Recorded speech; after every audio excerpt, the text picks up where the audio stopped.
Сегодняшнюю встречу с работниками здравоохранения Якутска Егор Борисов начал с письма обращения жительницы столицы с требованием разобраться в этой отрасли. Отметим, что глава Якутии накануне посетил первую поликлинику Якутска и станцию скорой помощи. Как было сказано, несмотря на выделяемые средства, жители столицы отмечают проблемы по качеству оказания медицинской помощи и по организационным вопросам. На сегодняшний день охват медработниками в Якутске составляет 80%. В свою очередь, медики предложили провести конкурс для молодых работников на республиканском уровне, а также обратились с просьбой следующий год объявить годом здравоохранения в Якутии. Помимо кадровых вопросов, на встрече медики озвучили и ряд проблем. Например, работников здравоохранения не удовлетворяет излишние проверки со стороны страховых компаний и Фонда социального страхования. В целях улучшения качества оказания услуг Егор Борисов поручил Минздраву республики разработать новый план реализации информационных технологий в этой отрасли.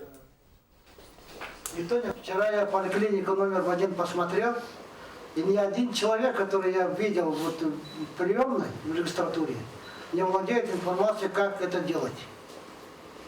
То есть мы даже сегодня не утверждались, а работать с населением, объяснить населению, как надо выходить и использовать эту информационную систему, чтобы без очереди в определенное время приходили в ваши учреждения и как бы проходили обследование.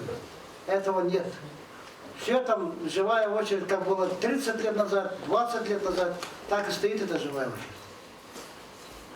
Вот это ваше достижение в результате наших вложений сотнями миллионов рублей.